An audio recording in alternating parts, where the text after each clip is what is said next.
Welcome back to Tea Break.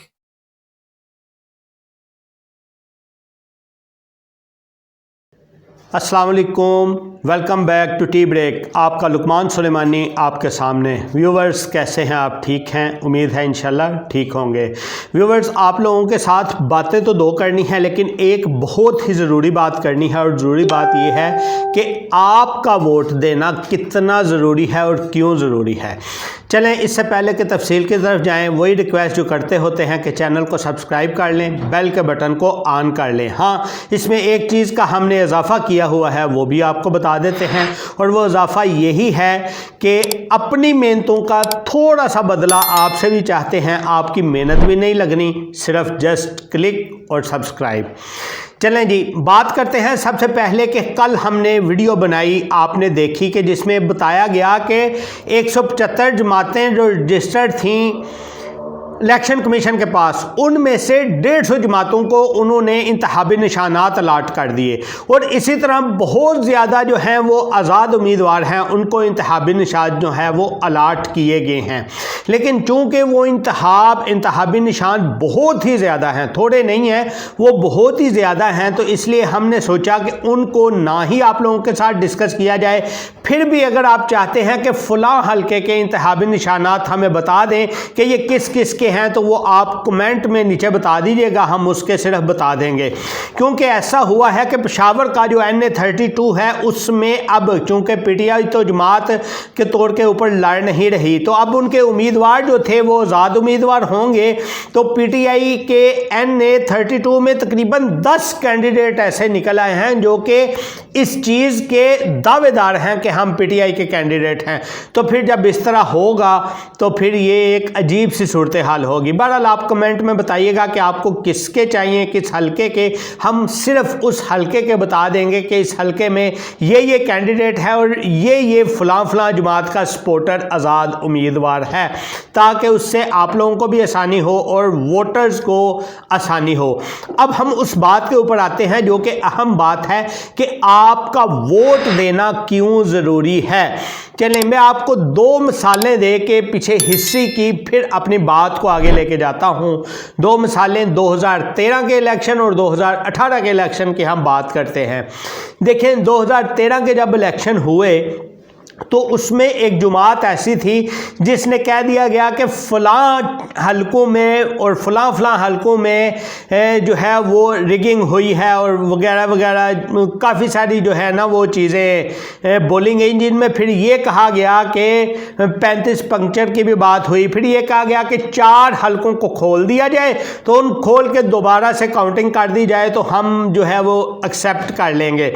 Accept नहीं किया गया, और ना ही वो मेरा ख्याल इजीली खोले गए या खोल लिए गए। बहरहाल उसका फिर 2014 में जो है वो दोबारा से हुकूमत की चेंजिंग के लिए जो है वो एहतजाज शुरू हो गया, और पाकिस्तान क्या बल्कि पूरी दुनिया का सबसे लंबा एहतजाज 126 दिन का जो है वो धरना दिया गया। एहतजाज तो बड़े बड़े लंबे हुए हैं, लेकिन वो 126 दिन का धरना एक रिकॉर्ड बना, जो कि एक बहुत ही अनप्लेजेंट वाक़या ऐसा हुआ जिसके ऊपर फिर उसको ख़त्म कर दिया गया, जो कि 16 दिसंबर को अभी भी याद, आप लोगों को याद होगा कि वो पेशावर में बच्चों के स्कूल के ऊपर, आर्मी पब्लिक स्कूल के ऊपर हमला हो गया था, और उसमें 100 से ज़ायद बच्चे जो हैं।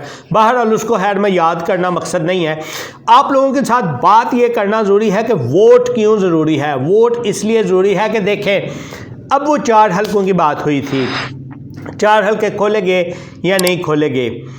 मैं बात करता हूँ कि उस इलेक्शन के बाद फिर जब 2018 के इलेक्शन में बात हुई, फिर एक जमात ने ये कहना शुरू कर दिया ये तो सिलेक्टेड थे। मैं अब ये कहता हूं कि आप वोट दें जिसको मर्जी दें, लेकिन दे ज़रूर, ताकि कल को कोई भी जिम्मेदारी आती है ना कि जी ये पार्टी आई थी तो इस पार्टी ने ऐसे कर दिया, वो उसने ऐसे कर दिया, ये इस चीज़ का सिर्फ और सिर्फ आप लोगों के पास एक हथियार है। वो हथियार ये है कि आप वोट का इस्तेमाल करते हुए उस दिन सरप्राइज़ दें। अपनी पार्टी को भी सरप्राइज दें और बाकी पार्टीज को भी सरप्राइज दें। कैसे सरप्राइज? अगर कुछ उम्मीदवार ये सोच रहे हैं ना कि इस हलके से नून लीग का वोटर तो निकलेगा ही नहीं, तो नून लीग को वोटर को निकल के वोट कास्ट करके बाकियों को सरप्राइज देना होगा। अगर सोच रहे हैं कि इस हलके से पीटीआई का वोटर नहीं निकलेगा, उसको निकलना होगा और निकल के वोट कास्ट करके सरप्राइज देना होगा। फिर कोई जमात इस्लामी का वोटर नहीं निकला इस हलके से, या इस हलके से मौलाना फजल रहमान का वोटर नहीं निकला, या पीपी का वोटर नहीं निकला, उसको निकलना है और सरप्राइज देना है।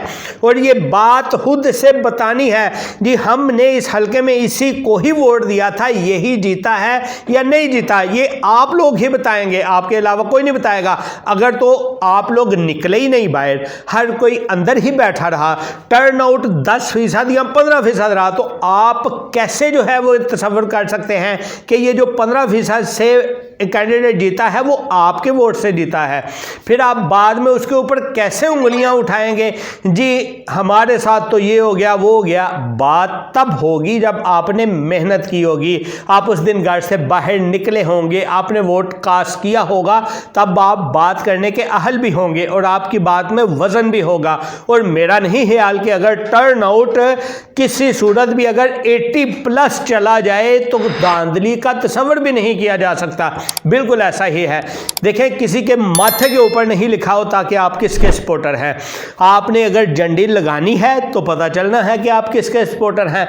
तो ये झंडियों वाली सियासत से बाहर निकलें, सिर्फ जाके वोट कास्ट करें और उस वोट के अमल को अगर सीक्रेट रखा हुआ है तो उसका मकसद भी ये है कि ये झंडियां लगा के सपोर्टर बन के ना जाएं। ऐसा हो कि आप झंडियां लगा के पीटीआई के सपोर्टर बन के जाएं, जाके नून लीग को ठप्पा लगाएं और बाहर से नून लीग के पर्ची बांध के जाएं, अंदर पीटीआई को ठप्पा लगाएं। फिर ऐसे शवाहिद नहीं मिला करते। शवाहिद अगर चाहिए आप देख लें, बाकी मुल्कों के भी वोट जरूर कास्ट करें, लेकिन ये झंडियों वाला ट्रेंड खत्म करें। आप अपने घर से जाएं, आराम से जाएं, बगैर किसी झंडे के जाएं जी। ना नून लीग की झंडे लगाई, ना पीटीआई की लगाई, ना जमात इस्लामी की लगाई, वैसे आप जाएं। जाके तो अपना वोट कास्ट करें और सीक्रेट रखने का मकसद भी यही है। फिर बाद में जब आए तो आप देखें जी हाँ वाकई इस वजह से ये लोग सीक्रेट गए थे और इसलिए ये जमात जीत गई। हाँ, ये जो झंडियों वाला कंसेप्ट है ना, झंडियों वाला कंसेप्ट जिनकी जिम्मेदारियां उनकी जमात ने लगाई हैं, जो रजिस्टर्ड कारकुन हैं, उन तक महदूद रहने दें ताकि उनकी ड्यूटियां लगी होती हैं, उनकी पहचान होनी है। वोटर को ये हक हासिल नहीं है कि वोट जो है वो डालने जा रहा है और इधर बैच जो है वो पीटीआई का लगाया हुआ है, अंदर जाके पता चले नून लीग को वोट डाला है, फिर भी कुछ नहीं किया जा सकता। इधर जो है वो झंडा लगा के जाता है सराजुल हक साहब का, अंदर जाके जो है वोट डाल आता है जरदारी साहब की पार्टी को। तो ये चीज़ें तब क्लियर होंगी जब आप लोग बगैर तशहीर के सिर्फ टर्न आउट पे फोकस करेंगे। टर्न आउट, मैं बार बार यही कह रहा हूं कि वोट जरूर कास्ट करें। टर्न आउट 80+ होगा तो किसी सूरत में भी ऐसा नहीं हो सकता कि धांधली हो जाए। मेरी इस चीज़ के ऊपर, इस बात के ऊपर ज़रूर ध्यान दीजिएगा, सोचिएगा कि ये मैंने बात की क्या है। और अगर आप इससे इत्तेफाक करते हैं कमेंट में बताएं, नहीं इत्तेफाक करते तब भी मुझे बताएं कि आप किस वजह से इस बात से वो नहीं करते, मेरे साथ इत्तेफाक नहीं करते कि किस वजह से जो है अगर इतना होगा तो धांधली नहीं होगी। मिलते हैं जी नेक्स्ट वीडियो में। अपना बहुत सा ख्याल रखें और जाते जाते चैनल को सब्सक्राइब करते जाएं। अल्लाह हाफिज़।